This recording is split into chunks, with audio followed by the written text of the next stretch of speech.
everyone. Welcome back to Heartbeat Narratives. My name is Molly, and I'm your host. And I'm joined today by my friend Lee Gavin, a talented Cayuse visual storyteller known for bold imagery of native life across Turtle Island, also known as North America. We met in 2023 in Albuquerque through the NPR Next Gen Radio Indigenous program. And my first impression was just that he was good vibes, grounded, and super easy to connect with. Lee is an enrolled member of the Confederated Tribes of the Umatilla Indian Reservation, based in Pendleton, Oregon, and his work spans painting and photography, capturing reservation life and life in urban settings. Today, we'll talk about his path, his process, and what keeps him creating and bringing joy into his life and his communities. So, Lee, thank you so much for doing this. Absolutely. I'm super excited. Good afternoon. It's not quite afternoon over there yet, I know, but it's just, Yeah, it's 11:09 a.m. So I appreciate it because I think you're 3 hours ahead in Oregon. yeah, we just have that breakneck change from heaters always on to now we need our AC in. So, like, it's this kind of like overnight where I live. Yeah, tell me about your home, like where you're at right now, where you grew up.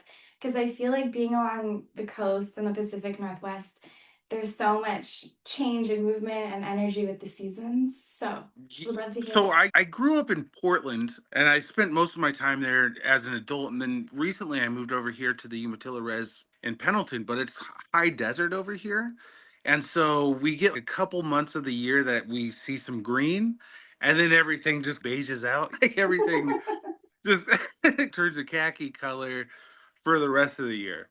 I really appreciate these couple of green months that we get. Like the river is super nice and go swimming. We have a waterfall over here that's it's not like huge, it's only like a 4 foot waterfall, but that's probably like our favorite swimming spot. But I honestly like over here is like my favorite place. It's beautiful and even when everything's a khaki color, the sunsets really it kind of adds to the landscape.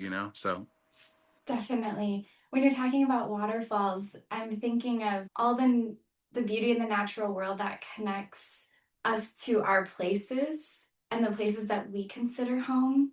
And so for me, it's like hiking in the mountains, but I would love to be more of a water person.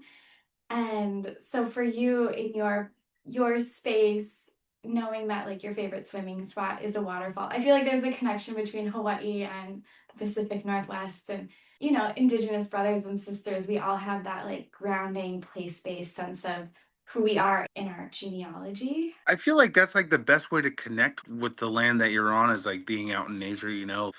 I was just in Maui again last year, and every time we go there, we just like to camp and then go on hikes. So we took a hike over by Hana to a waterfall. It was like 3 miles. And like on those times, it's definitely nicer to be from a drier climate because hiking in the humidity is crazy to me.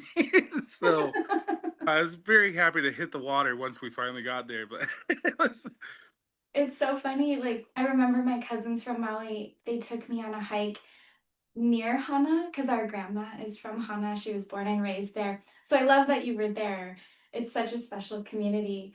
But my cousins took me on this hike and I would never be able to find it again. It was one of those places where you just show up and you're open to it, and they're like, okay, don't tell anyone where this is. And it was the most magical hike down to the water. And I'm glad that you got to experience something like that, even if it was super hot and you're more of a dry climate guy. absolutely. And it was beautiful. And we have a couple places like that, a couple like hidden river spots that are like when you go there, you're only going to see tribal members there, and nobody is blasting it on social media or it's showing anybody how to get there. But there's like really cool, like deep water to jump off of a bridge into, that type of stuff. I totally respect and love like the locals only spots because that's the last thing like anybody needs is a spot to get like super blown out. But Yeah, and to keep its sacredness. absolutely. It also protects the land from, you don't want glass in the water, you don't want trash left behind. These are all things that are really important. And like you mentioned, I feel like they're a shared thing between our two cultures. Is that really is like that connection to the land that really is like what's most important for our people is making sure that the land is taken care of so that in turn the land can take care of us. Absolutely. We have the exact same olelo no eao. It's like a phrase of wisdom in Hawaii where the land is chief, man is its servant. And that's the English translation. And that's just universal across Indigenous cultures. And I do feel like all people are Indigenous to some place when you go back far enough. We all have this earth connection. We just have to tap back into it in the modern day. And I'm really curious because I talk to a lot of Native people, especially here in Hawaii or people from other Pacific islands. For you, what does it mean to be Cayuse in the modern day? Ooh, If you're ready, you that's can hop back into that yeah, here no, too. that's so I'm also Umatilla. That's like our Confederated Tribes is Cayuse, Umatilla, and Walla Walla.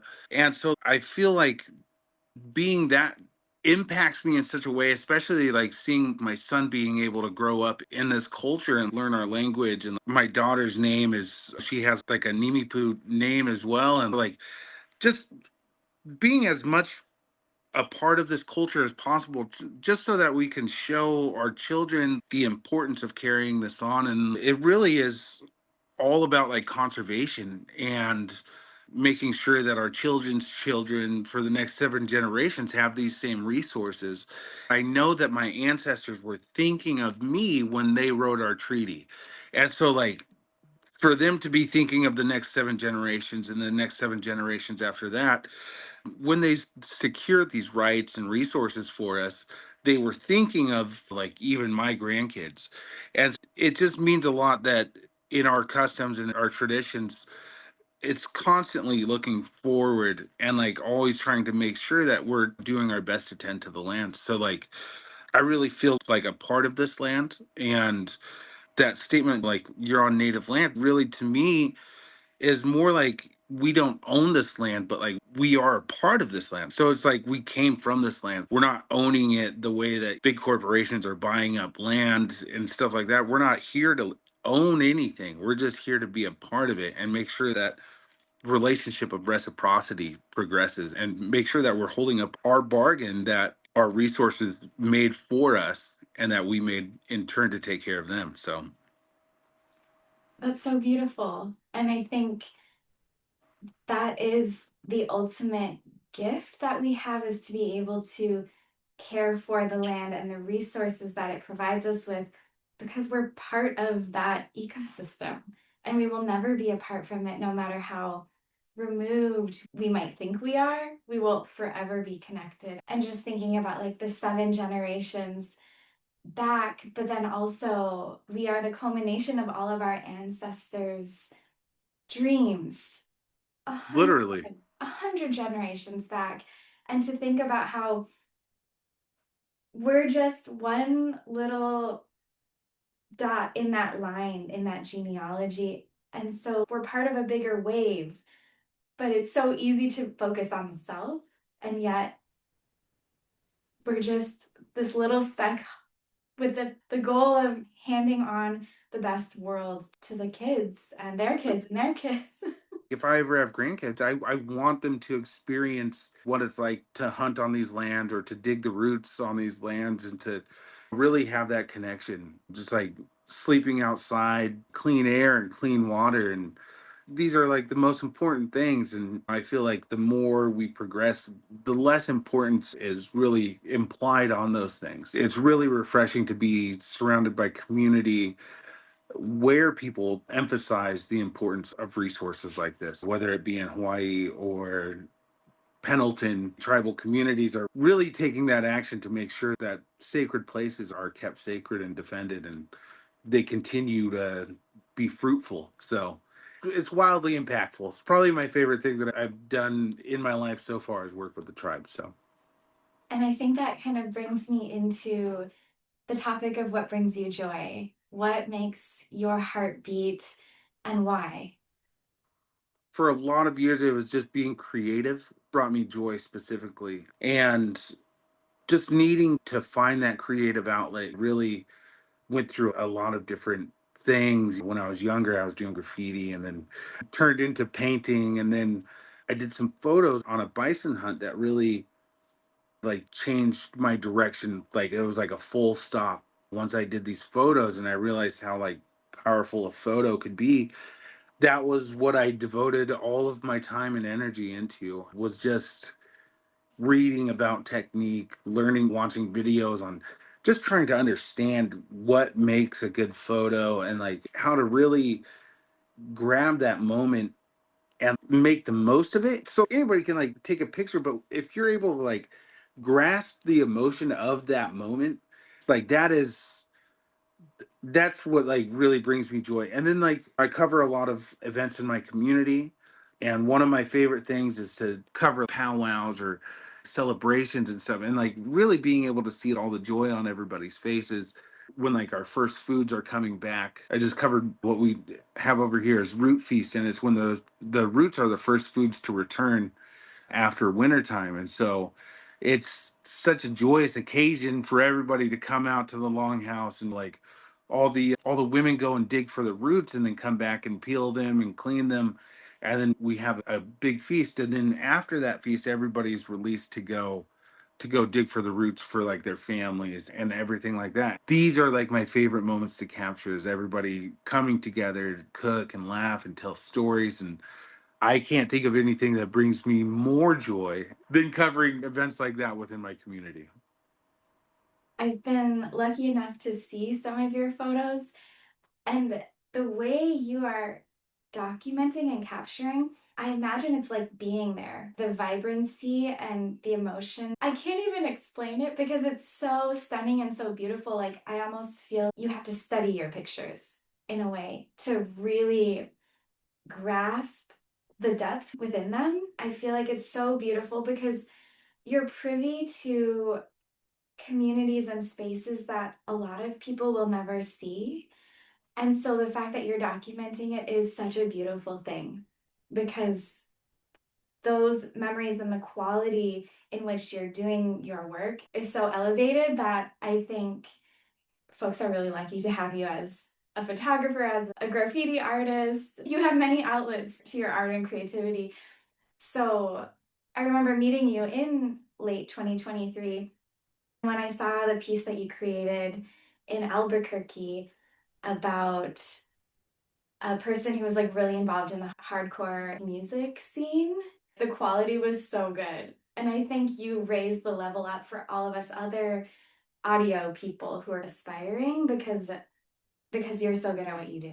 So I just want to give you props for that. Thank you. Thank you. I mean, that's like another thing that I really love to cover though, is just like native people off the reservation as well, and like in every space, because there's so many different kinds of ways to be native, and none of them take away from who we are as a people in general.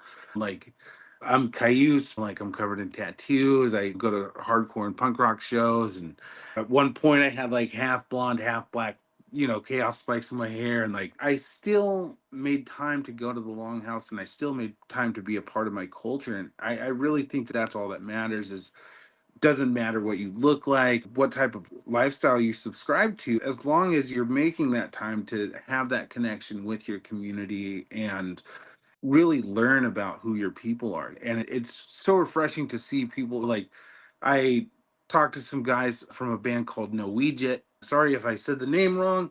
I'm pretty sure that was it. But there are some Dene guys from down in Albuquerque that I spoke to just last year at the Indigenous Media Conference. They're younger guys, but they're like putting their language, as their song titles. And like they have this passion to share who they are as tribal people through their music. And it's unconventional due to the fact that it's like the mainstream media, I guess, idea of what native people are. Like we're still horseback drum music, but and we are, and that hasn't changed, but we definitely have more to offer it in an artistic lens than only basket weaving and only these mediums that are boosted through, because certain people like to see stereotypical everything. They want to buy a Pendleton jacket and then wear. So I don't want to go too much into that, but I feel like there's a certain amount of art that goes under the radar because it doesn't fit the mold. And I really love to see the younger generation breaking that mold and busting out of that shell and really being a part of this new wave of what it means to be Indigenous. And it's pretty powerful. So I love it. Even being a part of it just by documenting it or like grabbing these photos every now and again, I'm just happy that I can see it. So When you're describing this, I keep thinking back to some of the nonprofits that work here in Hawaii, and they're run by incredible people who say they have their PhD in coding and they're very technology oriented, but they were raised in such a way that they have these very grounded values in Aina, in land.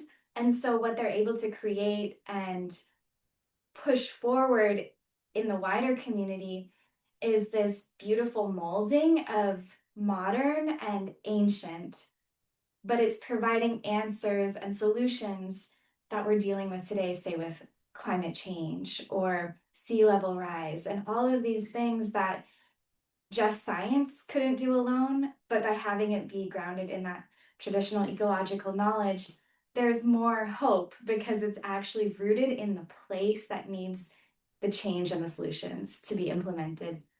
I feel like that knowledge has been like overlooked because it doesn't come from like a traditional school of thought.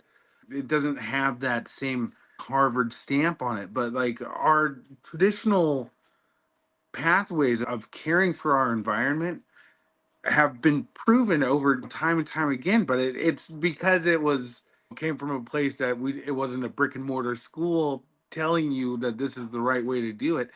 They really kicked against it. They really would not come to terms with this being the correct way to care for these lands. And so it's really cool to see these traditional ecological understandings come to light now, especially because we're in such like dire straits as the environment worsens and climate change gets worse. So now we're at the bottom of the bucket and they're like, you know what, maybe the indigenous people were right and we should have been doing it this way. One of these days, they'll realize that we can't just use up all of our water and expect all of the dirty water to now be clean. So hopefully, they'll realize that you can't buy clean water all the time. Eventually, it's going to run out. But then it just comes back to values and Absolutely. having that clear connection to land and bringing everything back to your work.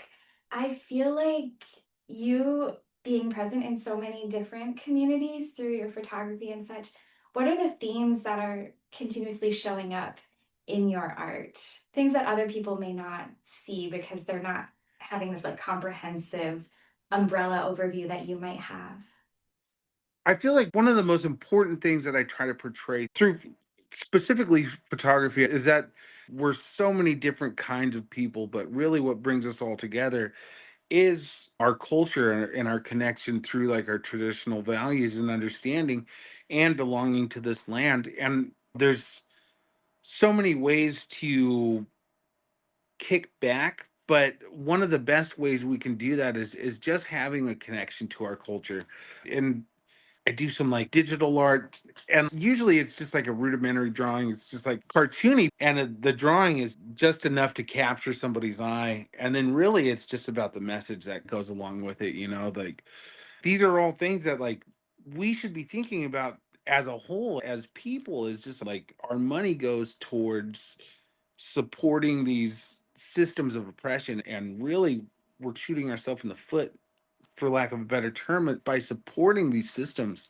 And I really like to take photos of people that are like on the fringe, the outlaws or the down and out, but people that are really like living like this lifestyle that is abrasive. And I just feel like sometimes things need to be abrasive for a message to get across. And that's probably one of the biggest things that I try to get across in like my art and my photography is that even as abrasive as something is, it still has something worth listening to. There's always something you can learn from somebody.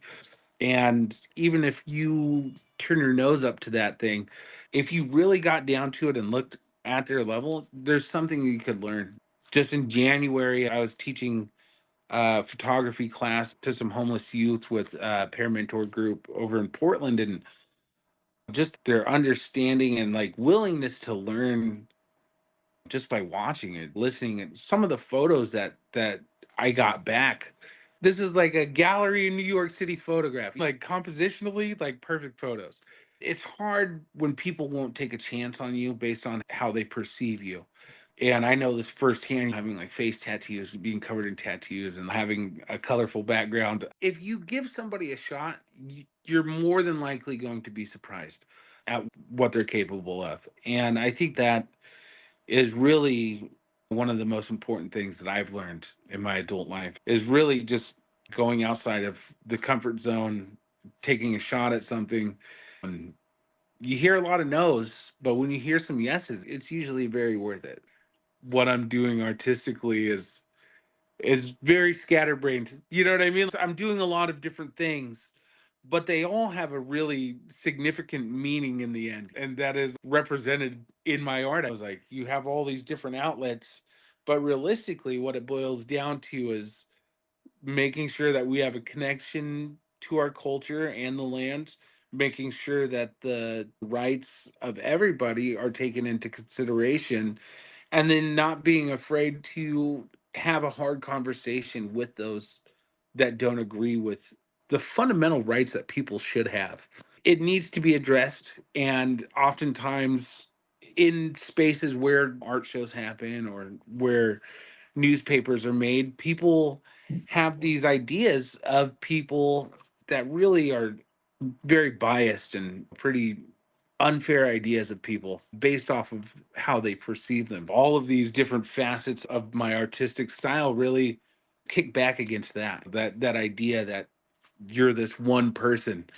Everybody is such a mixed bag of who they could be if somebody gave them a chance, you know? We are all capable of pursuing joy. And that can be such a unifying pursuit among all people, regardless of what your background is, how old you are, your ethnicity, your nationality. And I feel like you're a storyteller in a very similar way, and you have different mediums. But when you hear those yeses from people, that's like alignment. And they're inviting you into their lives and their stories. And how do you hold space in those moments? Because I can tell that you're in these situations very often. So how do you do that? How do I hold space for stories? I went through a lot of, I don't know, when I was growing up, like I had so many different things. Like when I was younger, I had cancer. When I was like 18, I was homeless. So I've gone through all of these different things. And so, like, realistically, I feel like the most important thing for me was just being able to move through it. The most important thing to me was how I moved through these hardships. Am I going to let this define me? Am I going to let this create like this bitter person? And for some time I did, you know, like there was a time when like I did let that affect me. And one of the things that really freed me up from that is just I let everything go and moved past that idea that this was something that happened to me, as opposed to this is just something that is happening like while I'm here. So like this is not something that I can change, or this is not something that I have to overcome. And so like being able to shift that mindset into like this is just an important thing that I'm going to do now really kind of opened my eyes to, you know, like listening to like what other people had to say. And like I love to hear people's stories. I want to hear, what did you go through? What was it that you had to deal with that turned you into this person that you are today?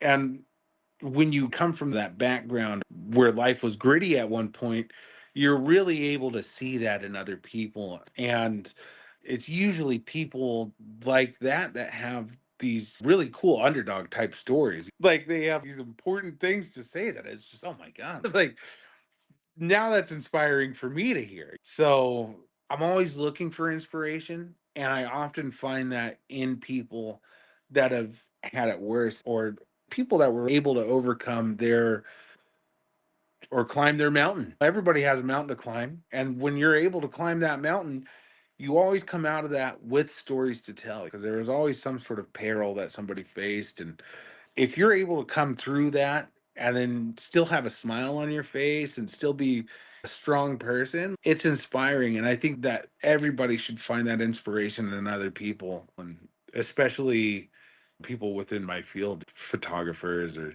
there's always something to learn. And I feel like constantly being a student really grants you that access to putting your ego away and really being willing to accept new information and really strives to be better at all times. Thank you so much for sharing all of that. And in Hawaiian, we call what you have ha'a ha'a, which is this humility, but it's so much deeper than humility. It is that releasing of the ego and showing up unassuming. And it's almost like emptying your mind and your being of expectations of you, the situation, or other people. And so you're coming with fresh eyes to your work and to other people. And I think that's so incredible. And everything you were saying was just reinforcing like this sense of meeting people where they're at because you've been there too. So mahalo for that, because I think that's something that I think a lot of folks will have to sit with because we've all done hard things or been through hard things, but they're not happening to us, they're happening for us, depending on your Right. belief system. Life will humble you pretty quick. Being able to roll with the punches, like that's something that I tell my son a lot, is everything that is told to you that you don't like you can't wear it on your face. You don't have to let the world know that you don't like something. Sometimes you just got to roll with the punches, man, because there's always going to be something that happens that you don't like. And it's really how you respond to it that kind of defines who you are as a person. Are you going to walk around and let this dictate whether or not you have a smile on your face today? Or because that's one thing that I don't ever want to do is just walk around with something that's just holding me down. I love to have a smile on my face, and nothing is so important to me that I can't find a way to move through it. Everybody has huge life challenges, and like there's something that even if it comes back and like it's this thing that you're going through, that doesn't mean like don't take the time to go through this and don't focus on this issue that's at hand. It just means find a way that you can live with it amicably. Find what works for you, and then make sure that you're facing these issues head on and taking everything seriously, but also at the same time make sure you're taking time for yourself to just be silly or draw something stupid that makes you laugh or go for a bike ride. You have to remember to take time for yourself through everything. And you have to be able to just smiling really helps you out quite tremendously, or like having that resiliency that native people are specifically known for. Like our indigenous people have faced hardship for thousands of years, hundreds of years now, under colonial rule. But of course there's always a reason to laugh. There's always something you can do that changes your mood, and it's okay to break your focus off of something that's hard. It's okay to find a reason to laugh, even if you're sad. These are all things that help us heal and help us move through these things. And honestly, that's the best advice I ever got from my dad, was just not to just hang on to things, not let it really twist you up. And then it makes it hard to get back to being able to laugh and smile. And that kind of kills your creativity too. I keep thinking back to this conversation I had with a man here in Hawaii who he's very involved with the Hawaiian sovereignty movement and building up the local food system so that we're less dependent on imports and outside resources, that Hawaii can sustain itself. And he's very much at the forefront of this. And I asked him, what do you do to relax and shift that energy from being like a crusader into just yourself, your home life? And he said, I go in the ocean every single day and I just wash it off me and I let the ocean heal that energy so that I can sleep at night and be there for my family. And to me, it's like such a simple thing, but it's so incredibly symbolic. And I feel like you're doing the same thing, expressing it in your own specific way. A little bit back to your photography, for people who might be interested in diving into photography or art, what are some of your muses or resources that like you lean on when you need that creative spark? That's tough. And at this point now, I find myself, if I'm driving through the Columbia River Gorge and I see something, I'm like borderline about to pull over and take a photo. Like for me, it's just the way the light catches anything. I'm just like, I need to have a photo of that, or I need to, but just like drawing, even just like aimlessly, you're just gonna draw something that alone creates ideas. So I'll just do some doodles, honestly. It's like I'm just doodling and then something will pop in my head that I'm like, "Oh my god, like I want to actually like turn this into something." I feel like creative spaces is all very like parallel and like you're over here but then like you know what I mean like it sparks something over on this side and just the act of creating for me really I could be creating anything and then get inspiration to do something else in that same moment. That's where working in multiple mediums is like crazy to me because like then I end up like doing something completely different. Right behind me I have this jacket and painting that I did. And I made the jacket, I made the ski mask and I sewed stuff onto it. And like so definitely not within my regular mediums, but like you're doing something and then you get inspiration for something else. And so I would say whatever you're inspired to do really is follow that road and see where it leads. I didn't ever intend on being a photographer. I brought a camera with me with intention one time and then the photos that I got from that trip really determined my creative style for me after that. It changed my world. And so like really being open to any type of creative spark that lands, I think you should fan that flame and see where it goes because I think it could lead to what you are passionate about. So it's like anything can catch fire. And I really feel like people should just be open to experimentation or if you feel a creative spark just see where it leads to because it could lead somewhere that I really do believe that all artists have something to offer the world in terms of like something profound and I feel like it really just depends on whether or not you're willing to step outside of your comfort zone and follow this inkling of a notion. It doesn't even have to be like a full-blown thought, but if you're just willing to jump in with both feet, you never know where you're going to go. And like I said, you'll hear a lot of no's before you hear yeses, especially when it comes to like galleries or showings and stuff like that. People are going to say no, people are going to say you're not that good, yada yada, but like realistically, it's all objective. And somebody is going to see that and somebody is going to love that and somebody is going to want to show that off.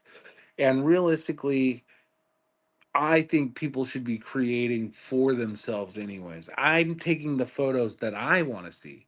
I'm taking the photos that I think are poignant for myself. And I'm sharing my point of view with people just because if there's somebody that finds inspiration from that, that's amazing. But realistically, the stuff that I'm creating they're all my thoughts and they're all things that I would like to see. And that as when I was a young kid, I would have loved to see native people in subculture and native people have this representation.